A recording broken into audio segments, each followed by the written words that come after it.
আসসালামু আলাইকুম। আপনাদের সকলকে আলোকবর্তিকা প্ল্যাটফর্ম থেকে শুভেচ্ছা।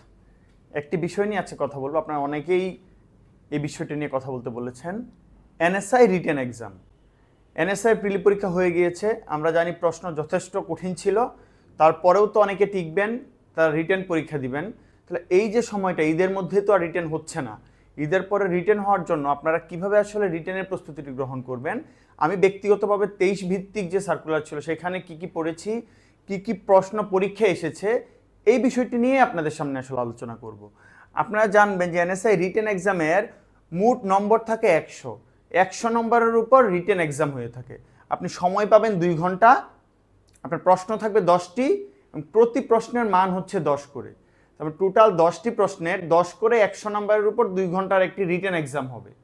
রিটেন এক্সামে কি কি এসেছিল আমার সময় রিটেন এক্সামে বাংলা ফোকাস এসেছিল 2টি 10 নম্বরের করে, একটি ভাব সম্প্রসারণ এসেছিল এবং একটি সারমর্ম সারাংশ এসেছিল, একটি সারাংশ অথবা সারমর্ম এসেছিল।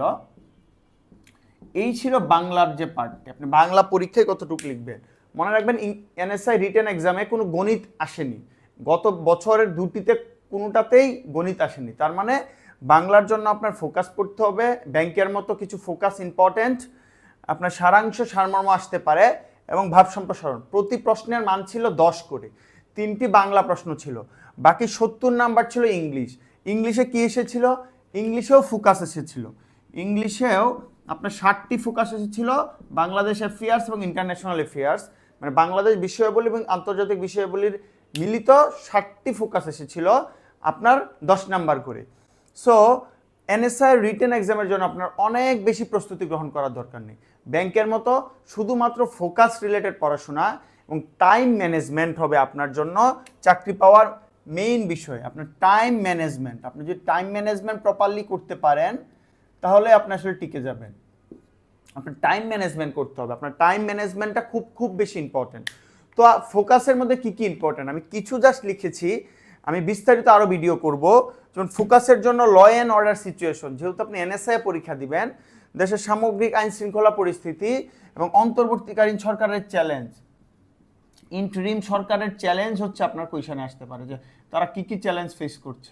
সেটা দ্রব্যমূল্য হতে পারে, সেটা বাজার নিয়ন্ত্রণ হতে পারে, মার্কেট মনিটরিং থেকে শুরু করে সকল বিষয়গুলো এই ল অ্যান্ড অর্ডার এবং অন্তর্বর্তীকালীন সরকারের চ্যালেঞ্জ হচ্ছে আপনার জন্য ফোকাসের জন্য ইম্পর্টেন্ট। সাম্প্রদায়িক সম্প্রীতি, এটা প্রতি বছরই এনএসআই এসে থাকে। আমার আগের বছরেও সাম্প্রদায়িক সম্প্রীতি বিষয়টা এসেছিল, আমার সময় এসেছে, আপনাদের সময় আসবে। সাথে রোহিঙ্গা ক্রাইসিস, এটা ওনাদের ফেভারিট একটি বিষয়, Rohingya crisis, Rohingya issue. So এই যে বিষয়গুলো, এইগুলো সম্পর্কে আপনার সম্যক ধারণা থাকতে হবে। ডক্টর মোহাম্মদ ইউনুস রিলেটেড, যেহেতু উনি আমাদের অন্তর্বর্তীকালীন সরকারের মাননীয় প্রধান উপদেষ্টা, তাই উনার রিলেটেড 3.0 তথ্য, সোশ্যাল বিজনেস, সামাজিক ব্যবসা যেটা আমরা বলি সোশ্যাল বিজনেস, এই যে জিনিসগুলো, এগুলো আবার আপনাদের রিটেনের ফোকাসের জন্য খুব ইম্পর্টেন্ট। এছাড়াও যে বিভিন্ন যুদ্ধ সংঘাত লেগে আছে, গাজা ক্রাইসিস, ইউক্রেন রাশিয়া সংকট, এই জিনিসগুলো কিন্তু ফোকাসের জন্য খুব বেশি ইম্পর্টেন্ট।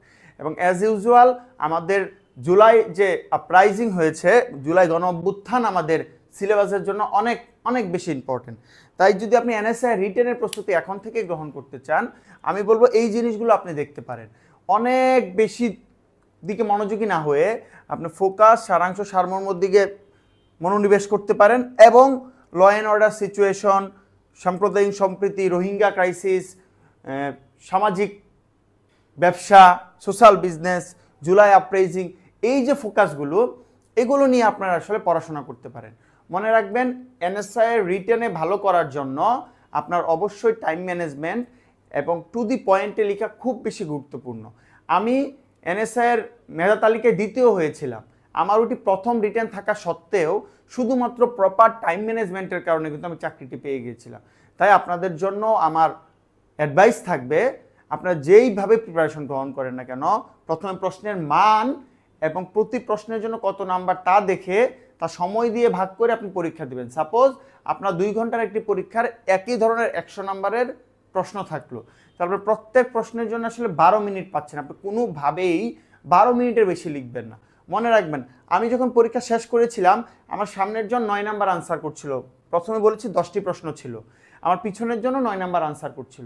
তখনই আমি কনফিডেন্ট হয়ে গিয়েছিলাম, কারণ দুটি মানুষ কিন্তু আমার থেকে পিছনে ছিল। আপনি 9টি প্রশ্ন খুব ভালোভাবে আনসার করলেও যে 10টি আনসার করছে তার সাথে পারবেন না। সো আমার অ্যাডভাইস থাকবে টাইম ম্যানেজমেন্ট, এবং এই ফোকাসগুলোর উপর আপনি অবশ্যই গুরুত্ব আরোপ করতে পারেন। এবং যে কোনো তথ্য জন্য আপনার আমাদের আলোকবর্তিকা ইউটিউব চ্যানেল এবং আলোকবর্তিকা ফেসবুক পেজ ফলো করতে পারেন, শেখ মেহেদী হাসান ফেসবুক প্রোফাইল ফলো করতে পারেন। আপনাদের জন্য শুভকামনা রইল, আমাদের জন্য দোয়া রাখবেন। আসসালামু আলাইকুম।